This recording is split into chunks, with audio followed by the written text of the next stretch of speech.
What's going on, everyone? Welcome to Bourbon and Bullshit podcast with some good friends, great drinks, and a little bit of BS. So grab a seat, pour up something neat, and welcome to the show.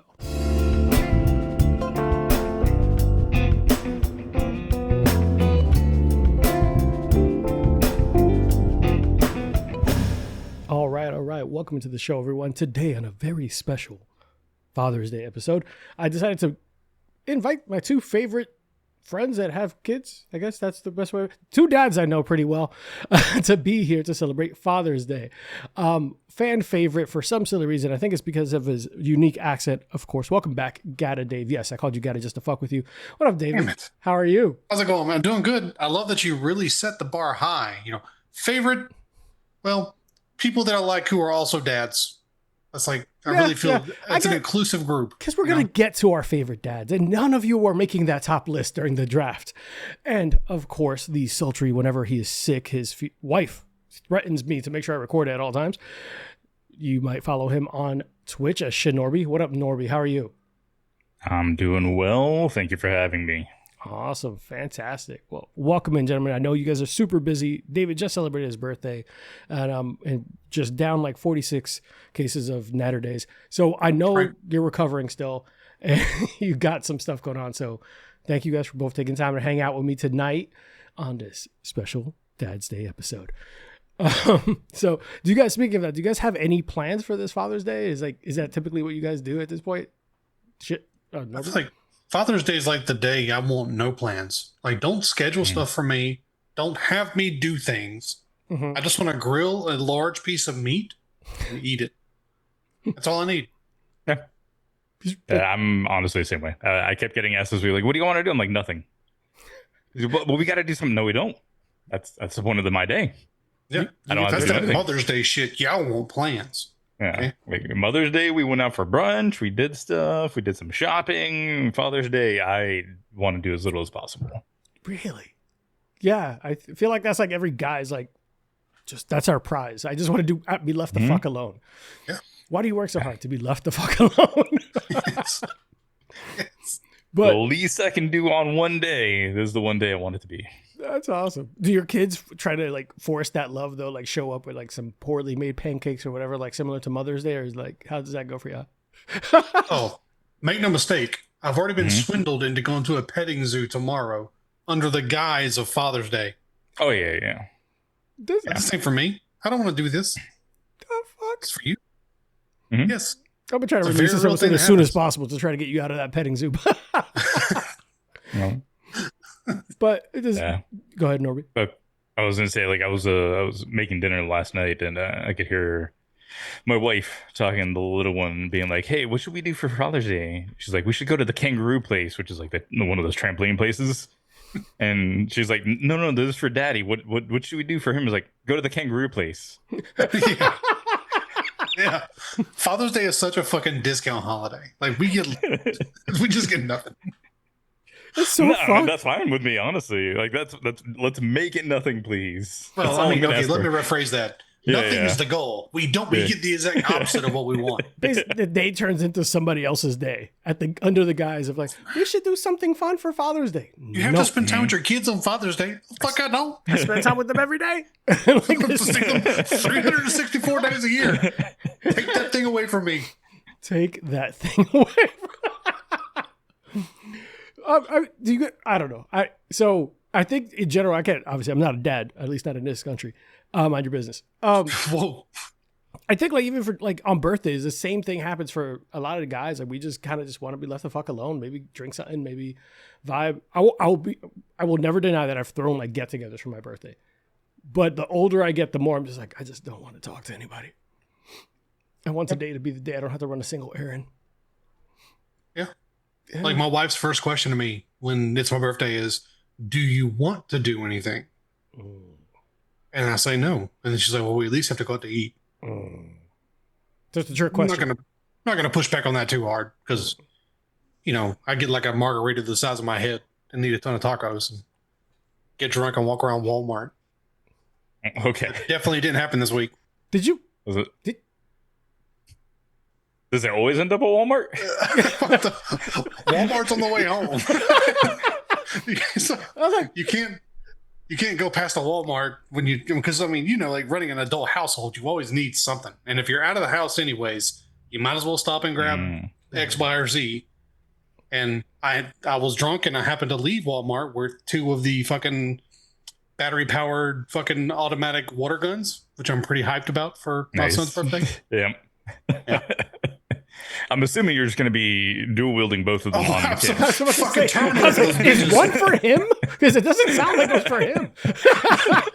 They get the little 98-cent clear plastic bitches. I'm out there fucking. Yeah, absolutely. Absolutely. Are you out there like fucking Scarface? Like, say hello. Yes. Say hello to my little friend. Are you doing what he does for you on Father's Day on his birthday? Just turned it into your day. You get to shoot him in the face with water guns. This ain't my son's birthday episode. This is Father's Day. All right. So, like, tell me, has there been a time, or tell me about the most fun thing that you have had during Father's Day? At least there had to have been one that you're like, wasn't that bad, or is it all like? I mean, chores. That's a great question. That would require me remembering Father's Days in the past. Mm-hmm. Yeah, this is where we're at, guys. For anyone who has a father. What do you remember? What you got for Father's Day last year? What was your gift? Do you remember? Because I don't. So I don't usually get gifts. I'm one of the worst people to get gifts for, because like anytime I come up with something like, oh man, I want to get that, I get it. Yeah, because we're adults. I don't wait for someone to buy it for me, or like, oh, I'll wait for my birthday. Hopefully, no, I'm like, I'll get it a week later, or like a month later, and my wife hates it. Yeah, my fiance is the same thing. Like when it's like Christmas time, and like the whole family is like, what should we get Norby? I'm like, nothing. I already bought everything I need. It's like, well, we need some kind of list. I'm like, gift cards, I guess. I don't fucking know. Like I already bought everything I want.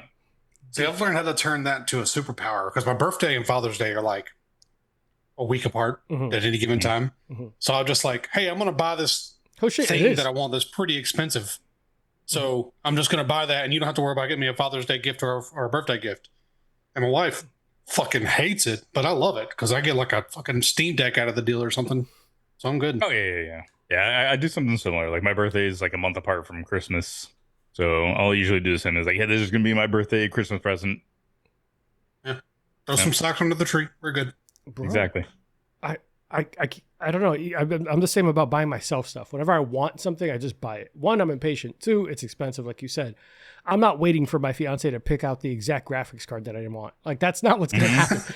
Like it won't turn out well. It really won't. Yeah. Well, that's the awkward thing, right? Because like if we're going to buy something, especially if it's something expensive, and like we want to like hint people to do it, we still have to send them the link and like tell them where to go to get it. And it's like, no, I'll fucking do it myself. Yep. Yeah. And even like with the graphics cards and high-end electronics specifically, there's too much margin for error, and you have to kind of be quick to get those things. Like it's to this day, can you even get your hands on a 50 series graphics card without knowing when a drop comes out? Not really. I don't see them on a regular basis either, but like to Norby's point too, it's super awkward to stand there. It's like, so listen, you asked me what I want, and these are the really, really, really, really expensive things I want. Like, and here are the bullet points. These are the exact things I need. I do not want the 8 gigabyte version of this. Okay, I want get this one, the correct one. I also feel like a dude at Best Buy is going to take advantage of her and make her buy the wrong thing. Like he said that everyone wanted this one. He's like, what the fuck is that? Get out of my house. Exactly. You can't be mad. Whatever. Oh no. I'm a dude that gets birthday presents and all that shit that I never want either. Do you guys get a lot of wallets and socks? I'll get socks. But that's because I asked for socks. You asked for socks? I have a whole drawer now. I bought like this new bureau. It's full of socks because of all the socks people have gotten me through the years. Yeah, I don't get that. I'm holding 2 wallets that were gifts. Really, Norbert? I buy my wallets. I buy my wallets too. And then every Christmas, I get a wallet from my mom. She's like, you need a new wallet. Yeah. You haven't even seen my old one. The one thing I do get a lot. What? Whether like my birthday, Christmas, that kind of shit. I feel like at least 1 or 2 people every year buy me beard shit. God. And it's not even like of the brand I use. They're like, oh, we saw this gift set. We thought you'd like it. Like, thank you for giving me this stuff I've never used before and have no idea how it's going to react to my skin or smell. And is that the equivalent of like getting your wife like the box of perfume or makeup on the gift aisle in Christmas? Like, she doesn't want that shit. Yep. You know, She knows exactly what she needs. She knows what, like, foundation she needs and all that. Like, she knows exactly what works with her skin. Yeah, that's too risky. That's too risky. I don't buy hygiene products for people. Fuck that. No. All right. Well, let's get to the good parts about being a dad. Dad jokes. I'm gonna start with David. Wow. Best dad joke that you have in your arsenal. Dude, I've been over this with you. I don't have just like dad jokes that are. You don't just have dad jokes? No, I don't just have like somebody's like, "Ooh, do a flip." No, I don't have a fucking dad joke like just sitting around, ready to go. You make the dad jokes. You make them as you go. Norby, do you have a dad joke? Because I feel like you might have been more prepared. I found some. I found 3. Okay. I feel like are some of my favorites. Okay. I'm horrible at dad jokes in terms of remembering and like pulling them off and shit like that. But I got 3 that I like here. Yeah. I feel like this one's a classic. Did you know that the first French fries weren't cooked in France? They were cooked in Greece. Oh, that's what I'm talking about. That's a good dad joke, David. All right, look. I googled best dad jokes. Here is the AI overview number 1 dad joke. If you're ready for this. Yes, I'm ready for AI to. Why don't scientists trust atoms? Because they make up everything. There's a laugh button in here. Is it the laugh track? Yeah, there might be. I might give him that. Hold on. Wait. Or I could give him correct. Ooh, I like this one. That's a winner. That's a winner. Let me see. The other one I have here is this morning Siri said, "Don't call me Shirley. I accidentally left my phone on in airplane mode."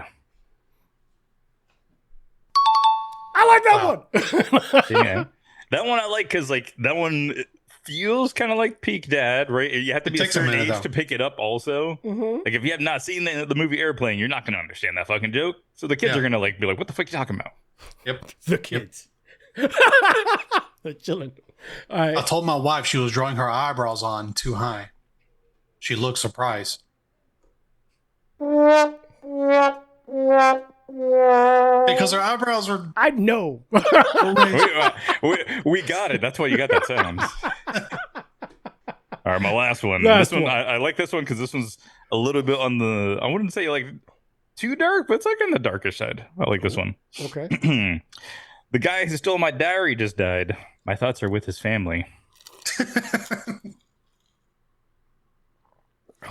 Wow.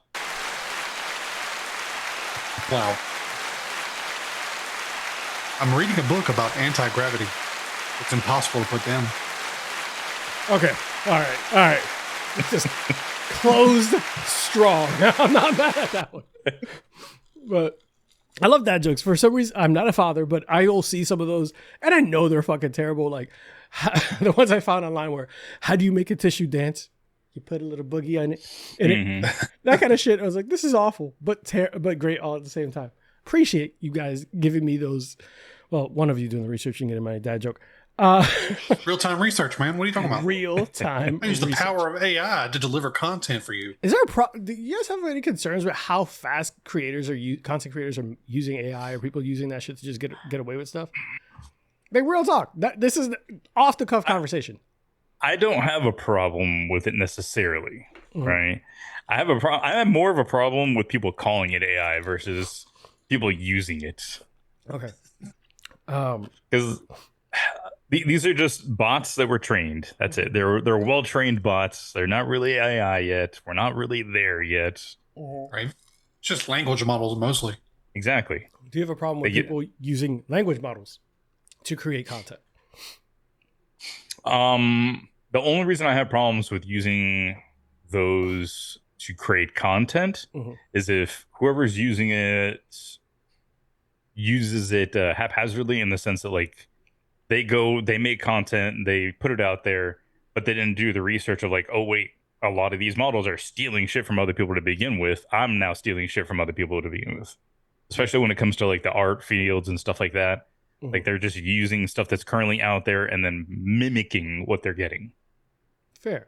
David?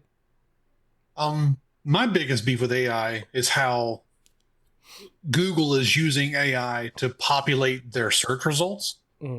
such a way that you actually, if you like were to Google something, you have to actually tag on like minus AI to get legitimate search result responses. That or curse. Because it can be convenient if the response that the AI finds is accurate, then yes, it is more convenient. But it's inaccurate enough to where I wish that wasn't the default option, because that's a very easy way to spread misinformation, whether it be maliciously or otherwise. Because what are people going to do? Like, literally, I just did it, right? The first thing I did was I Googled best dad jokes, and I used the AI overview right off the kicker, which is, I feel like, what most people do. They use that first response, which is typically the AI overview. So I don't love that it's impeding into research space. Yeah. But I'm not like the person that's against progressing technology. Go ahead, Norby. I'd cut you off there. No. You didn't cut me off. I was waiting. You're good. I was going to say, like, especially to that point where like Google's using it, and like two things I had problems with the way Google started off using it, especially like, you know, we had the hilarious jokes of is it Gemini that they use, or that's what they call it, or something like that. So Gemini, like, going out and giving people, you know, like the first off the cuff answers they could off of like the first page. And the first page had a bunch of like Reddit shit on there, so it had like these wild responses that like shouldn't have not been things that people ever say in public, kind of things. That is awesome. That like there's definitely like the ethics part of it. Again, because again, it's not AI, it's a bot. It's just doing the job you gave it to do. That's all it fucking does. And then the second thing, kind of like what you were saying, Gato, with it, is that you go there and. Yeah, I called you Gato. Yeah, I have a name. It's right. You see, right there. Sorry, by my face. David. There we go. It's weird. Okay? I know.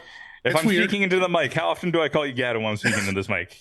Like 99.9% of the time. That's what I'm saying.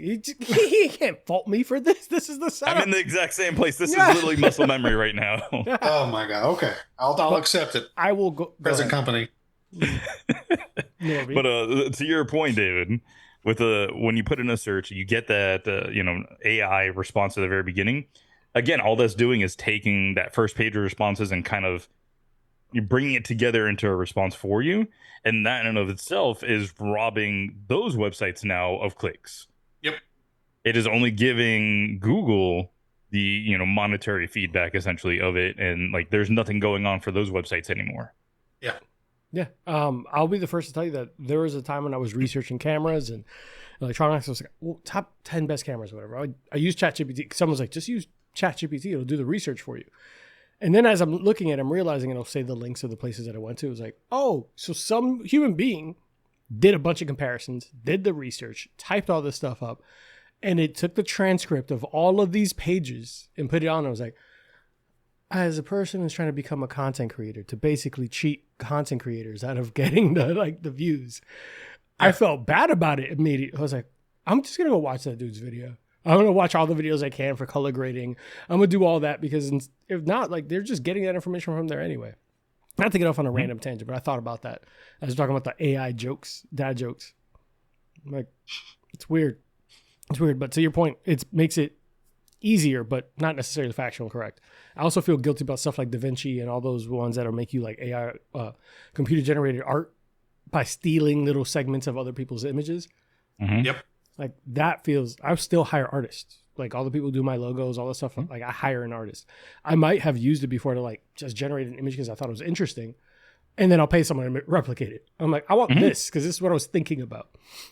Well, that's the thing. Like, we refer to them as AI tools, and that's exactly what they are. They're a means to an end, but they're not the product. They're not the thing you need to be marketing out. So exactly what you just said in that scenario, you can use an AI tool to come up with what it is, get a better idea, see something live, and then you really should be consulting a professional to produce that product in a professional manner for you, as opposed to relying on AI, which is prone to errors, is going to have imperfections. And it's right now in this current phase, AI stuff kind of looks a little sloppy. It can be nice, but it often does look sloppy. Like currently, there are a bunch of those fake videos of news reporters like, "Hi, I'm at the tragedy of Nebraska," and it's a bunch of like floodwaters, and then the computer generated human being says, "I'm playing. This is all made up. This is AI," but it looks very, very real. And if you, I don't know, if you were like a president that thought that MS-13 was put onto someone's hand, even though it was photoshopped, there are people. That wasn't even Photoshop. Let's say what it is. That was MS Paint. MS Paint. It was. But like there are some people who are going to fall for that and be like, oh my God, Nebraska's flooded and there's sharks. It's like, that's not real. Like, Sharks in Nebraska, baby. Like, what are you talking about? They wanted that corn. Yep. That's what I'm worried about. I saw that video yesterday where it had like the 3 different reporters and like one was like, I'm at the beach, and like fucking Cthulhu was coming up behind her. He's like, but I'm not real, I'm AI. There was someone who easily could get fooled by that. I won't lie, the very first second I was like, oh shit, what the fuck? I was like, yeah.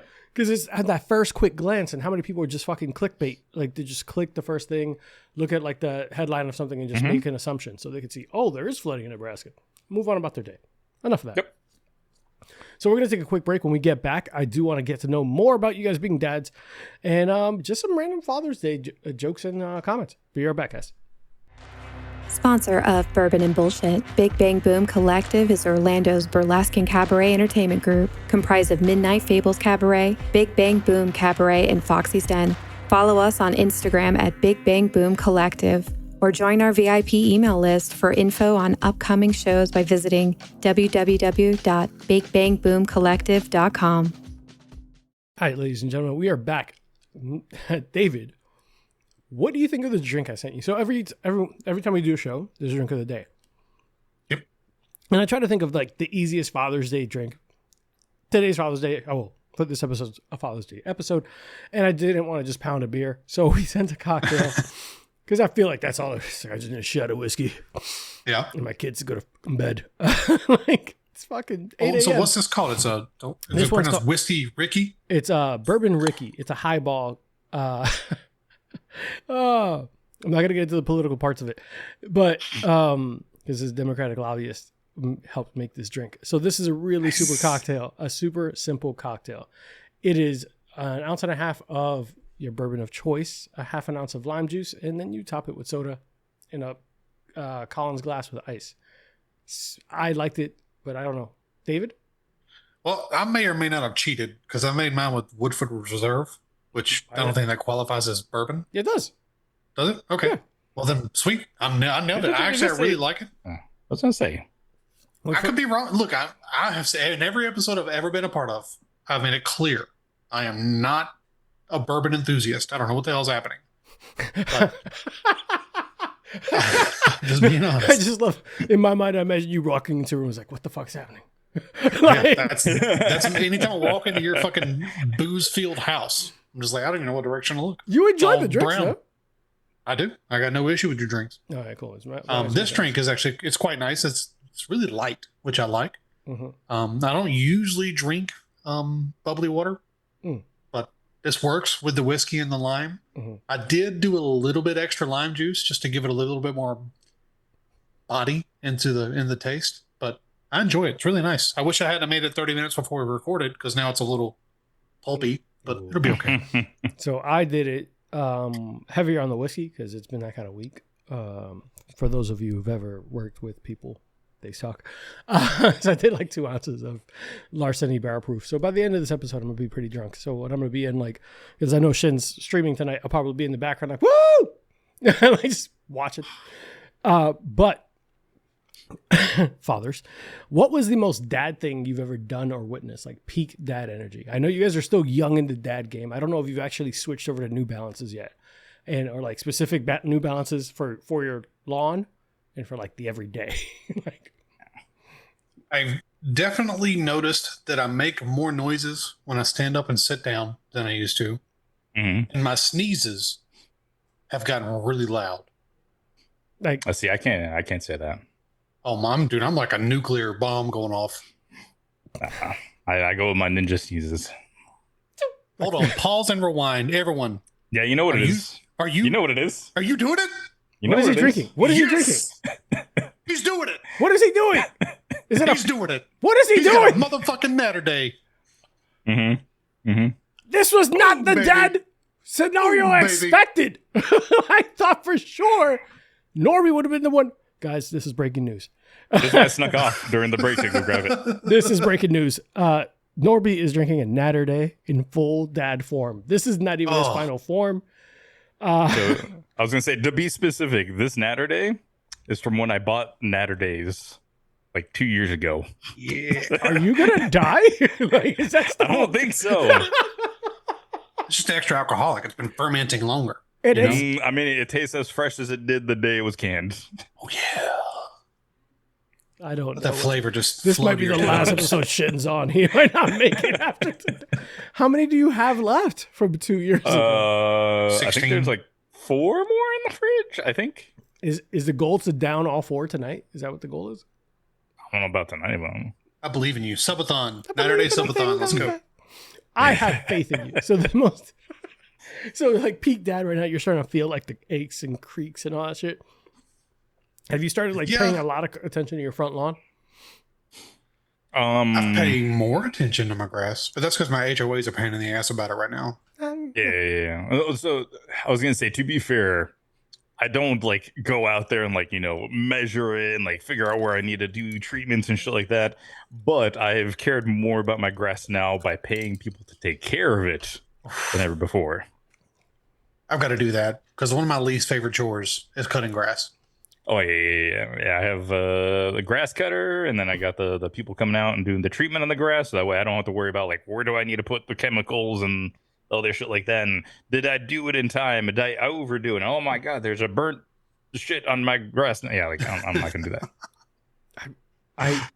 I actually enjoy cutting my grass. I hate cutting trees or like hedges or any of that other shit. I like hedges. I don't like grass. This is such a dad episode. Because the hedge clippers are easy to take out and put away. That's not a thing. I normally like cutting the hedges because and like it's nice. You can get like a nice shape out of it and shit like that. The problem is like the most bushes we have at this house are like, I don't know what the fuck, they're like holly or something like that. They have like really pointy fucking leaves, and I don't want to get anywhere near them.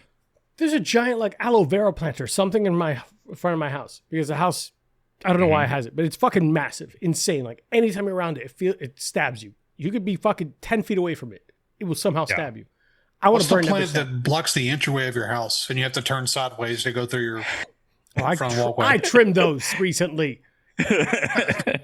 Jeez, you know what's fucked up is that I don't know if you did. No, I did. I paid someone to. He's like, hey, I can't cut too far because you're gonna kill it because of how far you let it grow. I was like, oh yeah. Like, you mind your goddamn business and cut that goddamn bush. He's like, but it'll die. Dude, yeah, the perfect moment there. Just fucking hit him with the drag over there, right? Could have done it. Yeah. You fucked up. You're right. You're right. Move. Get the goddamn bush out of here. No, but I realized when I was doing that. It dies.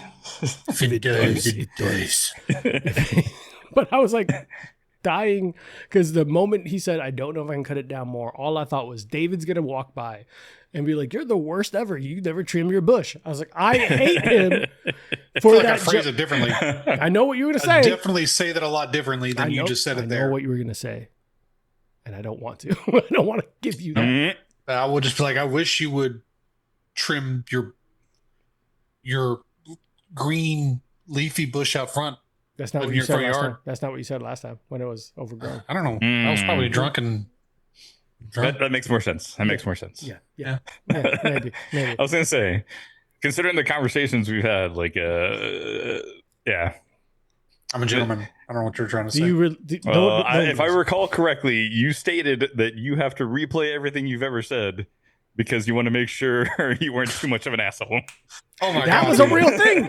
That was a real conversation. I have a real conversation. I get such bad anxiety because I talk so much when I'm in social settings that I just say stupid shit from time to time. And I'm just like, damn, that was really fucking stupid on the ride home. And I dwell on it for like half an hour and then all night long. Mm-hmm. For a half hour and all night long. Yeah, like a half hour at the time. Then I forget because, squirrel. And then I'm laying in bed and my eyes pop open at that thing I said. Oh, yeah. That's it. That's game over. See, I'm the opposite. Like, I don't worry about after I've done the talking and shit like that. Like, it's past. It's already done. My worry is building up to it and like me thinking all the scenarios and like conversations and like what topics can we talk about? What do I need to know about? Like, that's what I worry about. What should I avoid? Oh man. In my mind is just I have a meter that anytime someone's starting to annoy me, I need to make sure I never red lines. How can I remove myself from the situation before it hits that? Nope, gotta move. gotta go talk to somebody else. That's why anytime at your house you do like drive-by conversations. Have you ever noticed that meter just kind of spikes? Have you ever noticed that like I will move around a lot in my house? Yeah. Yes. No, it's not about annoying. It's I get that paranoia about making sure I'm a good host, making sure all you dumbasses have fun. Afterwards, I'm exhausted. My soul hurts. I was like, I think I had a good time. Yvonne and I have had an in-depth conversation about how social gatherings at our house go. Go ahead. And there are two main groups. All right. There are table sitters and there are kitchen dwellers. And Norby and myself and Ravik are kitchen dwellers. Yeah. Okay. And then Johnny Quest and the Woo Girls are table sitters. Did you say the Woo Girls? Was that inaccurate? I don't know because I don't remember everyone. Yeah, maybe. Hold on. I call them Mean Girls. I don't call them the Moo Girls. I mean, same thing. Not really. Same diff. Not really. Woo Girls are a lot more fun. These are mean. No, at our social gatherings, I have noticed that. And I think that the kitchen dwellers are the people who are closer to me. Like, they're my friends because I'm making alcohol. They're like around me and more comfortable with me because I'm in the kitchen all the whole time. Yep. Making drinks. Fuck me. But. And there's like the living room people, and I don't know how to classify them yet. That's usually they're always family. there. That's usually family or people who want to watch the TV. Oh. It's usually the quieter area. Yeah. That and less alcohol. Shame. Mm-hmm. No, there's children there. What are you talking about? Last time kids were there. Shame, real shame. Just give them alcohol. That's some real weak dad energy. Bringing your kids places. Bringing your kids places. I'm just kidding. That was mean. No, that's fucking weird. I love his kid. She's literally the most adorable little girl I've seen. She's so cute. Bro, that's Norby's daughter is one of my biffles. Whenever she's around, I'm just talking to you all day. But it's hilarious because we have friends in our group that get upset that she likes me more. Hi, Carol. And it's just funny. It's just funny. But enough of that. So you only really get the aches and pains of being a dad now, but that just comes with age. There's no real like dad thing where like, hey, I need to make sure that AC is at a certain temperature. There's nothing like that. Or you're just not at that age yet. I mean, I'm AC guy in the house. Right, like I'm the thermostat is my domain. What? Your whole domain? Don't touch it unless you're me. Don't touch that thermostat. But it's mostly because my office is a relatively small room, and we run 2 PCs in here, so I have to make sure it stays adequately cooled in the office, which typically means the rest of the house is like 68 degrees, but they can fucking live with it. 68. So that's me. See, my wife would fucking love that. No, like, so when I grew up, right, my dad's thing was the thermostat. So we were lucky if the AC was set to 78. It was usually like 80, 81. Oh!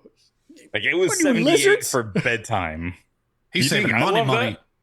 That's you think I love that? Hell no. Like, right now, I keep it cooler in my place than it ever was in my parents' house.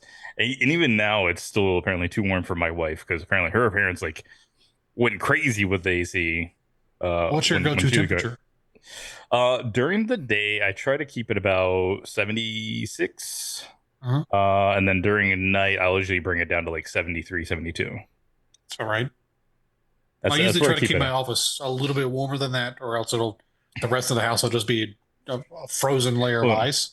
The reason I don't worry too much about that is because what I got was the window unit for my office. So that way I can crank that thing up when it gets too warm because of the PC. Yeah, but it's kind of like a blessing and a curse, though. Because like anytime any change needs to be done to the thermostat, I'm the only one that can do it, apparently. Yeah, I'll get like a call or a text from my wife to change the thermostat. Like you have, like, and we have two thermostats, one upstairs, one downstairs. Like, and an app, she can do it. She has full willpower. Nope. Oh, that is my responsibility. That sounds absolutely. That sounds like an Aurora thing. That sounds like an Aurora thing. Hubby, do the thing. Like that. Fucking, that sounds like her. Yeah. I mean, Aurora's like the perfect level of bougie. Oh, like, I love that about her. There's a perfect level of bougie. Well, yeah, like some bougie, but like not too much. Yeah, I guess. I'm such a fucking caveman that I forget. like what bougie is. Like I'm just running around. It's true. Like the only things I'm actually even picky about are like my alcohol. But even my fiance is like really like low maintenance about a bunch of shit to the point that I have to remind her like cheap isn't always the best plan. She's like, oh, don't waste money. And like I remember for the longest time we had like our kitchen sink was like the faucet would move weird. It was just a fucking oldest one. Yeah, I was like, I'm just gonna replace it. She's like, no, it works fine. We don't have to replace it. It's a pain in the ass. She's like, no, it's fine. No, it's fine. I'm in camp with her. If it works still, I don't care what it looks like. I didn't care about what it looks like. It just kept like anytime you try to turn it, the whole fucking thing would turn. Like it would just flip too. Yeah, I mean, you could just tighten that. There's a bolt on the See, other what side. I hear is that you just have extra range on that head. That's all.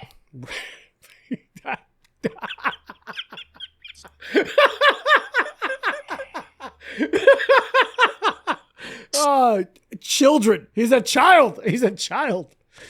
I couldn't tighten it because it was rusted. The bolt was rusted underneath.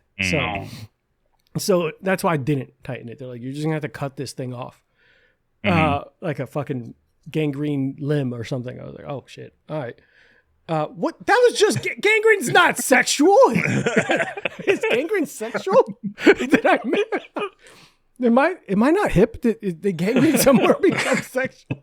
Damn, I don't think so. Damn gangrene. I'm gonna have to Urban Dictionary gangrene and find out that it's some kind of weird sex thing. I'm gonna be pissed. All right. Last thing before we get into the Dad Day draft, because we talked about you guys can't even remember the gifts you've gotten for Father's Day. I would ask you, what was your worst or best Father's Day gift? I know that. Oh, then fuck. All right, David, what is the worst and best Father's Day gift? The worst one was a set of whiskey glasses that I've still not even used. But that's because for some reason, everyone thinks I need whiskey glasses. Probably the accent.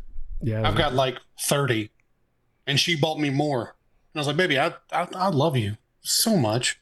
Have you seen our cabinet and how many whiskey glasses I already have? You're the type that wants one and done? I need maybe two. That's fair. Maybe. That's fair.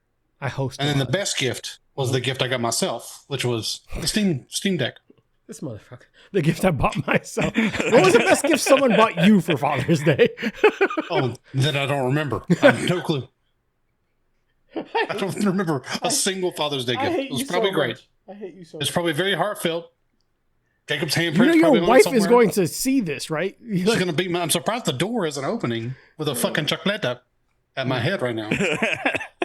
She's just waiting for the camera to turn off. That's exactly. She's like, is the episode over? The fuck do you mean you don't remember that handprint painting that we got you? No, yeah, 100%. 100%. Like, that was Jacob's hand when he was 2. Son of a bitch. Yeah. Hi, Norby, what was your best and worst Father's Day gift? Oh, we're coming to me. I literally said I honestly can't remember. Damn. Yep, you wives need to do better. They won't tell you this. I'll tell you for Christmas 2 years ago. What? What did Rosanna get you for Christmas 2 years ago? Oh, 2 years ago? Ooh, she got me. It was an actual apron with my initials signed in on it on the leather part of it. And how do you remember that? What? Because he wears it. I mean, fair. Yeah, I can't remember. And also, my gifts don't. This year. And my gifts don't come from a toddler with no bank account. My gifts come from a grown ass woman. It's a toddler with my bank account. That's the problem. Which is a problem in itself. Like, and if they got you expensive gifts, would it feel like you just got it for yourself anyway? Because he's been corrected. Fuck you text from Yvonne. He's been corrected. She heard you. She heard me. She's got her ear to the door. I guarantee it. I open the door right now. She comes falling through. Oh, she's just waiting for there not to be any video evidence. That's hilarious.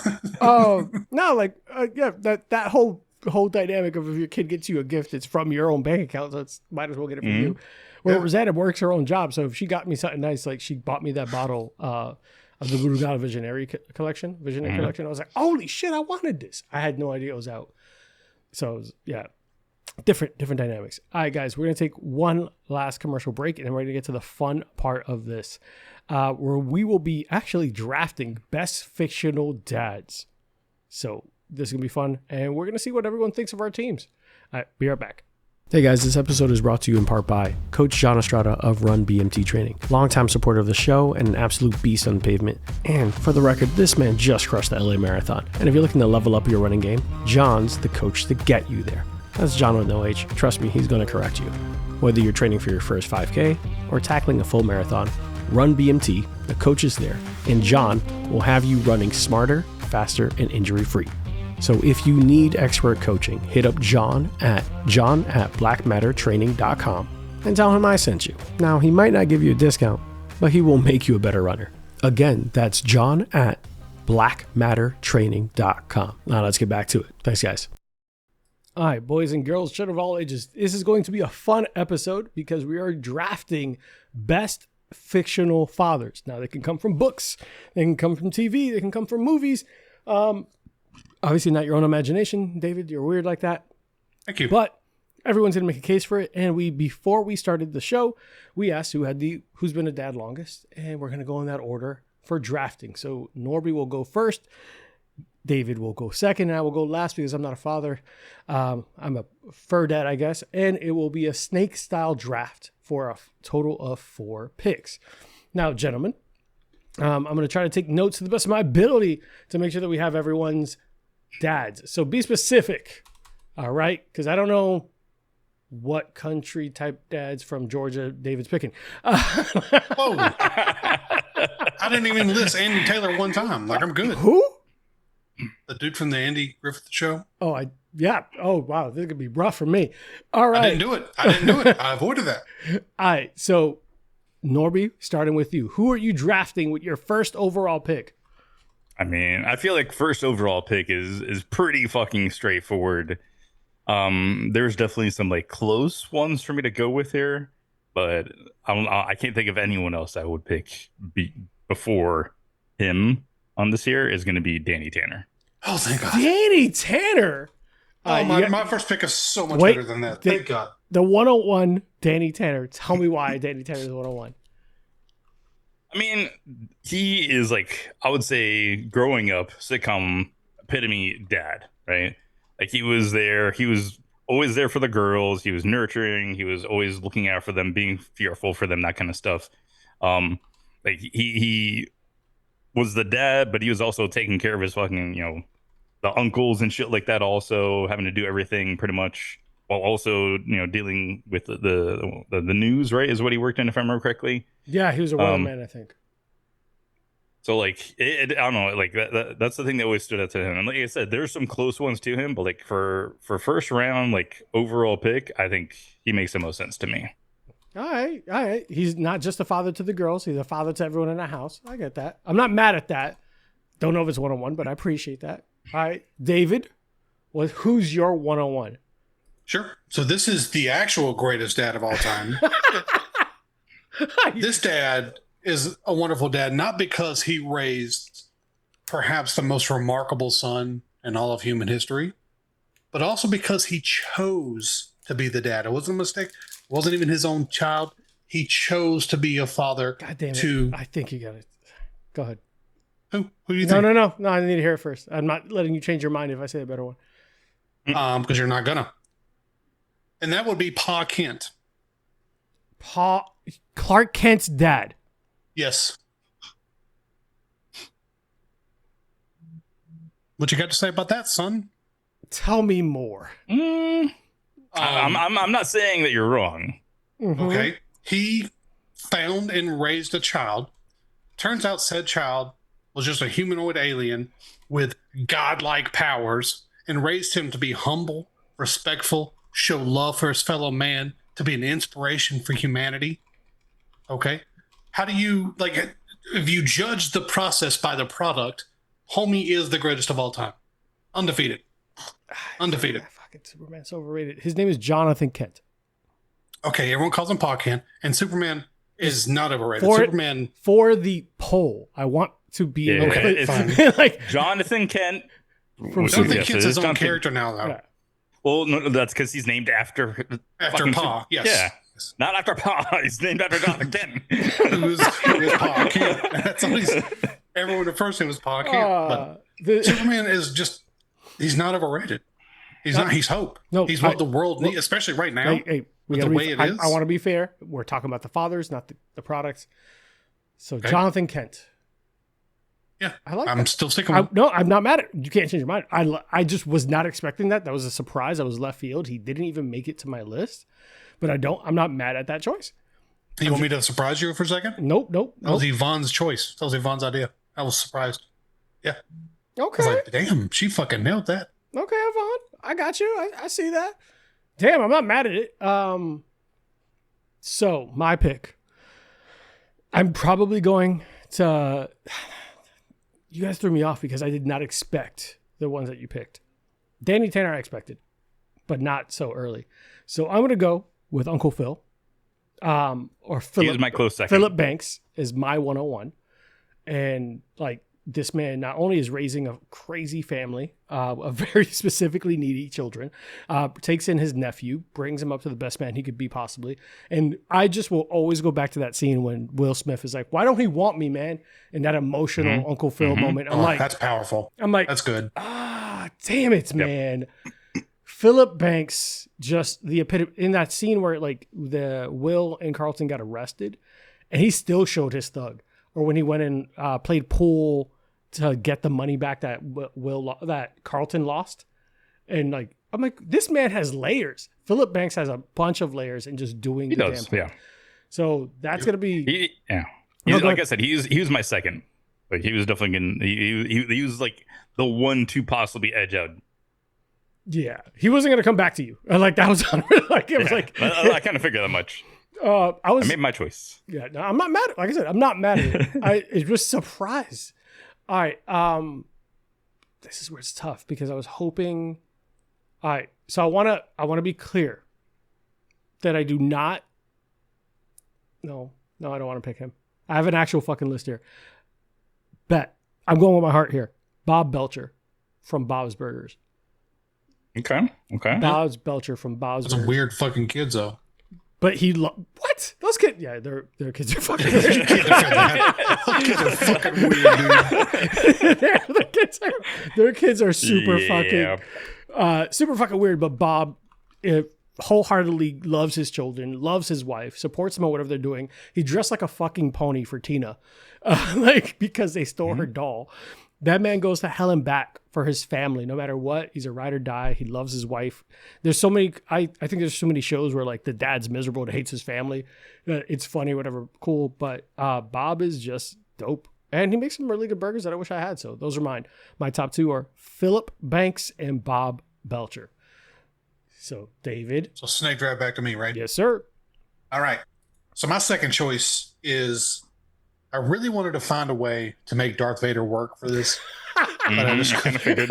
I had a feeling if anyone's going to bring him up. As a good dad? You're bringing up Obi-Wan, right? Couldn't twist the logic enough to get there. So I was like, okay, fine. James Earl Jones also voices this iconic dad, which I will accept as an entry. That was not on my list. How did I miss him? Which would be motherfucking Mufasa. Fucking A.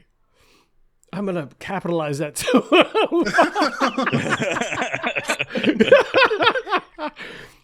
Not that we need it, but tell us why Mufasa was your number 2 overall pick. I mean, if we're just relying on the film for source material here, yeah, he did instill some really solid lessons with Simba in the limited time we got to spend with him. But the most important thing that I get from Mufasa is actually the scene that occurs after he dies. When he's speaking to his son who's dejected, and he's just like, look, remember who you are. Like, you're the baddest motherfucker on the planet. You know, like, you got to go. Don't let these posers take over your empire. Like, you are that dude. Like, that just speaks to me as like a dad who should always be there for their son or daughter in their corner, no matter how against the odds shit is. That's just peak dad energy.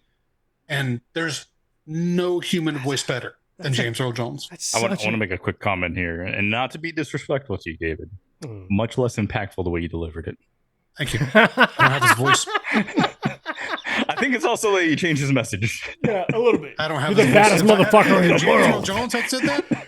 You're the baddest motherfucker alive. What are you, Rick James? That would have really hit. God damn, I wish if James Earl Jones says I was the baddest motherfucker alive, shred my pants instantly. It'd be done. Bro, so props to that. For some reason, I did not have Mufasa on my list. Great fucking pick. James Earl Jones makes it so much better. I hate you. Norby, what about you? What's your next pick? Right. Remember, you get 2 picks back to back. So, funny enough, because apparently there's a theme with pick number 2. Mine is also animated. Okay. Okay. And that is going to be Bandit from Bluey. Oh! Okay. Like, Bandit... Respect. I respect that pick. I love and hate Bandit so much because, like, he's there for his daughters. He's there to constantly play and, like, let them, you know, do their imagination stuff and, like, never, like, puts them down or does anything, like, you know, negative towards them. And I love that energy, but I also hate that energy because I don't have that kind of energy all the time. So, like, that's one of the things, like, I've found lately, especially with, like, when parents have their kids watching Bluey, they're like, oh, they love it, you know, because it's a show their kids can watch. They have good role models and examples and shit like that. Lots of good energy. It's not that, like, quick flashing images and blah, blah, blah, and all that shit going on. But then at the same time, their kids want them to be Bluey's parents, and we don't have the energy for that. Yeah, I don't know. You're setting some real unrealistic standards here, Bluey's mom and dad. Like, that's uncool of you. Really. But yeah, so easily I would say, because of that, he's going to be my number 2. I like that. I'm not mad at that at all. Okay. That's a good one. And I only appreciate that show because of my cousin's daughter. I've watched Bluey a couple times with her, and when my cousin was on the show, I was like, I needed to do some research on Bluey. So, all right, dope pick. Not mad at it. All right, second pick, because you get 2 in a row, back to back. Yeah. So, okay, this one I'm a little torn between right now, but I'm gonna go with this choice. And honestly, most of mine are fucking TV shows. I don't know. I just kind of like stuck down that line. I didn't even really veer off of that lane. Mm-hmm. So my third pick is going to be Carl Winslow. Family Matters? Mm-hmm. Yeah. Okay. That's a banger. He was on my list. Did I do that? Oh, Carl Winslow. You know, he was dealing, you know, with being a cop at the time. He had his family, he had his kids that he's dealing with, raising teenagers, which is already crazy enough. I can only fucking imagine because I'm not there yet, but I'm already feeling it. And then he also had to deal with fucking Urkel all the time. Trying to fuck but his daughter. At the same time, like, he was also kind of like a surrogate dad to Urkel. Yeah. So, like, yeah, definitely my third pick with him. Like, I know later on in the show they addressed, or at least acknowledged, that Steve's parents are never around, and that's part of the reason why he kept popping up. And like Carl was just like, you could tell it kind of like hit him, and like, oh yeah, shit, this is basically my other kid. And he just continued, like, he would give him shit, but he would always. But then Urkel's always trying to hook up with his daughter too, so yeah, it's a little weird. He's harmless until he turned out to Stefan or Kel, and then he was a problem. Look, then he was a fucking menace. Laura was a fucking baddie, though. So yeah. I'm not mad. I'm not mad, but still, like, whatever. I would still be weird. Like, get the fuck out of my house. Who keeps letting you in? Also, lock your doors. All right. So, David, you're up next, sir. All right. This pick is going to show my caucasity a little bit. I'm proud of that. That's why we brought you in here. You're the diversity hire. Go ahead. There we go. You're the diversity guest. Go ahead. So this was definitely a Disney Channel dad. He had a son who got into a ton of mischief. He had a neighbor who was a teacher. Oh, come on. Go on. The only Alan Matthews. I mean, he's just another example of a steady rock of a dad who lets his children make mistakes. He knows that they're making the mistake, and he helps them fix the mess they've made. He's kind of a really good barometer of who I'd like to emulate in my style of fatherhood. Damn, you had to get all nice and personal at the end because I was about to be like, go ahead, make it mean. No, I'm not mean. Mr. Feeney was the dad the whole time. Mr. Feeney was the dude. From time to time, when I'm feeling down about myself, when I do this, when I'm feeling like, you know, when your inner thoughts are really dark and negative, I watch that final scene of Mr. Feeney when he's doing the farewell to his students. That's such a... That shit hits, man. Mhm. 20, 30 years later, shit hits hard. That's at the end of all of this, I do want to go over kind of like some honorable mentions too, because some people didn't make the list, but I think they should get appreciated. Okay. There's a side of me that wants to say a really dumb one for fun, but I'm not going to do that because I'm trying to win this one when we get to the polls. All right, so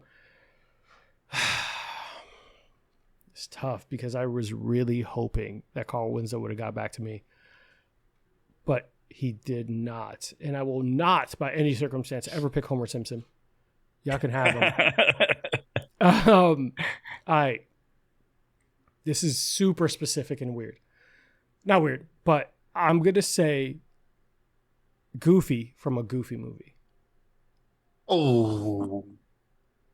Okay. Yeah. Oh man, that movie's really sad. Yeah, but he's a top tier father. Mm-hmm. And the reason why I was so specific about Goofy movies is that he's not often depicted as a father. That's specifically where he is. So definitely one that I was like, I need to use him. As you watch that movie later on, we talked about it more than once, where you identify with Max when you're a kid. When you get older, you identify with Goofy. And you're like, come on, Goofy, let him go to the concert. Now you're like, come on, Max, go on a goddamn road trip, you little son of a bitch. Like, you little ingrate son of a bitch. It's like, what is wrong with you? But I don't know. I think that movie was also, like, to David's point, really sad. Oh, yeah. I don't know. Let me see. I have one. I don't want to do it. I don't know. This is tough. I want to do this one, but it's so fucking dumb. All right. Cool. I apologize in advance for anyone who's going to get mad about this. Brian Mills from Taken. You son of a fucking bitch. Brian Mills from Taken. It's my last one. Ah! Yes! Yes! Brian Mills from Taken. God. Because there are not many people in the world, cinematic or not, that would burn the fucking almost all of Europe down for his kid. Like, I have a special set of skills. I'm like, I don't know if anyone's going to agree with this, but that man, former CIA, tracks down an entire criminal organization to find his daughter. He fucking got shot multiple times, got his ass beat, still got her back. And then did it again. First of all, stop going to Europe, Brian. Stop it. Don't ever let your family go across the sea. I'm wasting time because I feel like I got into David's pick, giving him time to pivot. The problem is, I'm pretty sure you and I have done the exact same thing, which is Google best fictional dads. No. And we have a small sheet in front of us. No, well, because every single one you've picked have been directly on my list. No, I've had one. Everyone knows I fuck with Bob's Burgers, but no, like some of these were all like people I really like. Phil Banks came to mind immediately. Goofy was like a sneaky pick. I'm like, I don't think anyone will pick it. But the last one was like, I need a badass dad. I need a dad who will burn it all down. And I was like, was John Wick a father? And then it reminded me of Taken. But I had to look up his name. I was just like, I need Liam Neeson's. So yes, I had to Google what his name was. But Brian Mills. Oh, okay. All right. I've got one. All right. This was my fallback. Okay. All right. His dad obviously is willing to go to any length to protect his child. Mm-hmm. Okay. He has a proclivity for telling his child to not touch butts, which I may or may not endorse one day. All right. But we're going to go with Marlin from Finding Nemo. Dude literally crossed the ocean to go to P. Sherman something P. Sherman Wallaby Lane. Yeah.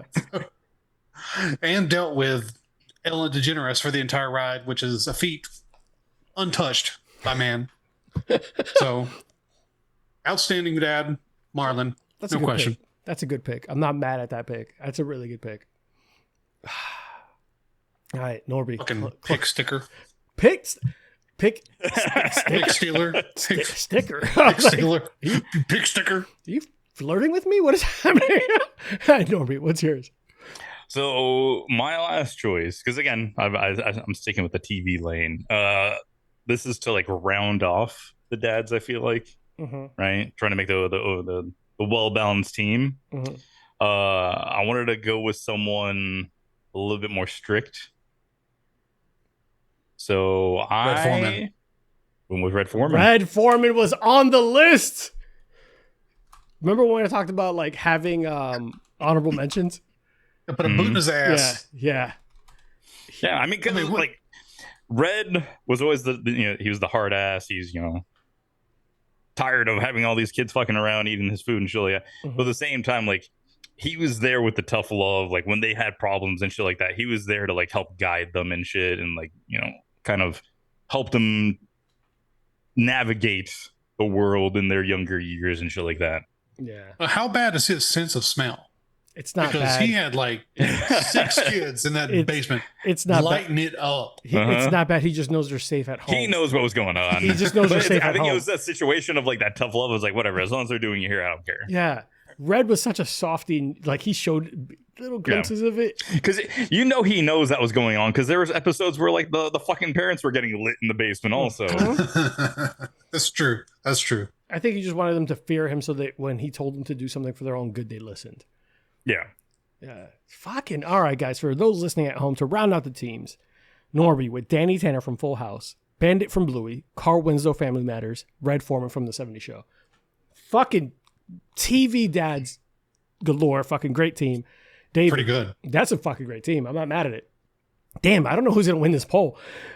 David with Jonathan Kent from Superman, Pa Kent for some reason we're going to call him, Mufasa from The Lion King. That goes without any further explanation. Alan Matthews, the second father, because Mr. Feeney was number one. Boy Meets World.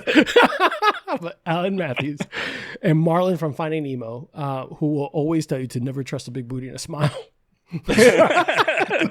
Gets you caught up. Oh, fucking Marlon. And then my team is Philip Banks from Fresh Prince of Bel-Air, Bob Belcher from Bob's Burgers, Goofy from A Goofy Movie, specifically because I don't know of him being a dad in any other sense, and Brian Mills from Taken. If this was a death match, I think that Brian Mills would only have to fear Mufasa. Even then, I'm not feeling confident. My chances here. But guys, I hope you guys enjoyed our special happy hour family, Father's Day episode. Because this is going to be fun. Any honorable mentions before we get closed out? Oh, man. Because I got a couple that aren't really... I had Red Foreman pinked as my honorable mention, but he is good enough for first string. No question about that. Yeah. Norbert, do you have an honorable mention? Because I got a couple. Give us like... I do actually have some honorable mentions. One, I was a little torn because they didn't really focus too much of this on for his character in the show, but like it was a thing for his character. Terry Jeffords, Brooklyn Nine-Nine. Oh yeah. Okay. 9-9? Because like you knew his daughters were important to him, like it was part of his character, but like it wasn't like the main thing about his character. So like that's why I was like a little weak to choose him. And then what was the other one? It was Benjamin Sisko. Who's that? I don't know that. Star Trek. Phase 9. See, that's why I'm not familiar. Some of us have taste and we watch Star Wars. Okay. Some of us have class and just enjoy sci-fi. Yeah. That's fair. I mean, you don't have to pick a side. I'm being a dick. 100%. You can like both. I was like, we don't kink shame here, David. What do you want to like the only other one that like I was iffy to even have it on my list, but I kind of liked aspects about him, even though he wasn't a great dad. What was his name now? Hal. Malcolm Malcolm in the Middle. I had him as an honorable mention. Yeah. Oh, because but the problem with those parents is that they were always clinging to the very threads of sanity, yes, trying their best to hang on with those kids. And that's the thing. Like he was the foil to his wife, right? Where she was like the super uptight, like like about to lose her shit. He was like the laid back, like I'm gonna punish you we're gonna have an adventure. Yeah.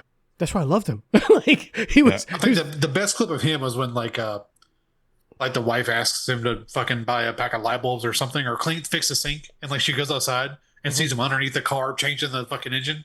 I thought I asked you to fix the sinks. That's what I'm doing. That's what I'm doing. You see the chain of events of what happened. All the things he saw broken.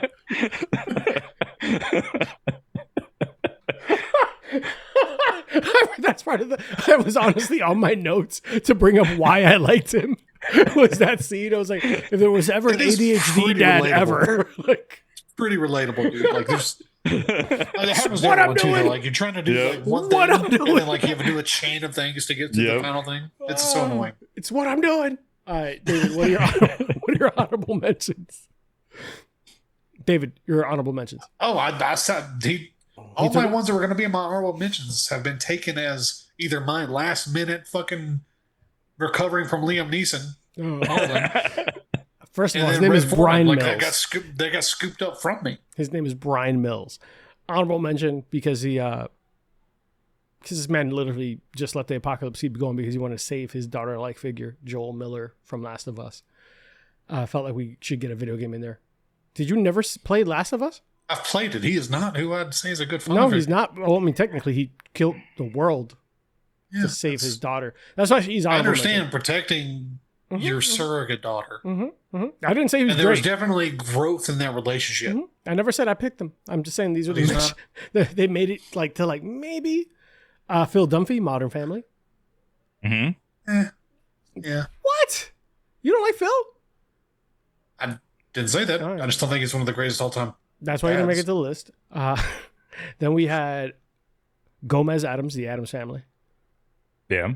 I fuck with him. I like that one. And the two that were just funny, I'm just gonna pick up to fuck with people depending on how far we get. If you guys had taken all my picks, I was just gonna pick them. Walter White, willing to sell meth for his family and for his life, and Rick Grimes because he was fucking murking everyone to save his family. But then eventually they all died anyway, so he wasn't super successful. That is it for me. What do you guys think about those honorable mentions? Should Walter... Alfred Pennyworth. Ooh, Okay. that's not a bad one. That's not a bad one. Father figure. I dig it. Yeah, I would I'm fuck with here. that. I got that. I would have accepted that one. Norby, any last things before we go? I think I covered mine. All right. Well, guys, we're going to close out. Norby, where can people find you? Anything you want to plug? Anything you want to talk about? Because I know we all have a busy Friday night to go and play video games together in 5 minutes. Yeah. I mean, like you mentioned, I can catch me Norby on Twitch, various platforms. I'm putting as much clips of gameplay and whatnot out there. And then obviously with the time frame going on, we got a big hunt event coming up. So you'll be catching me playing Hunt a lot coming here in a week or so. Yes. Yeah, definitely check out his clips because, one, it does make me feel very inadequate as a Hunt player. When you see him just banging out marathon headshots like they're nothing. So definitely check him out and give him a follow.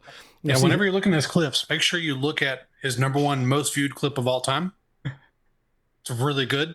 Tell us about that clip, David. It's just, it feels right. It hits right, fills you up. You'll enjoy it. All right, David, worth watching. Anything you want to plug outside of that one favorite? Don't clip? look me up. Don't fret. Don't call me. Don't text me. We're good. All right. Well, his name is Gata Dave. If you ever need a reference it for anything. All right, guys. As always, you could follow us now. It's The Last Call with Arthur. The show is officially being rebranded. We have some commercials we're going to redo and all that stuff, but you'll be fine. But as always, if you guys are enjoying what we're doing, make sure you like, subscribe, share it with your friends, share it with your enemies. Don't text your ex unless it's a clip from the show. She could definitely watch and follow because I'll take her money too. She doesn't deserve you though. Take care, stay safe, and please don't get your father anything other than leaving him alone. Enjoy your Father's Day away from your father. You heard it here first. Take care, guys. Bye. Cheers. Hey guys, today's episode is brought to you by Burn, Termite, and Pest Control. I first met Joe Byrne on Full Frontal Nerdy Show and decided to give his company a try. They have been the best pest service I've ever had. From flexible scheduling, attention to detail, fair pricing, and everything you love about a small business, I highly recommend Joe Byrne and Burn, Termite, and Pest Control. It's a family-owned and operated business with over 30 years of experience in termite and pest. You can reach Burn, Termite, and Pest Control at 321-297-7985. Once again, 321-297-7985. And let them know Bourbon and Bullshit sent you. Thanks, guys. See you next time.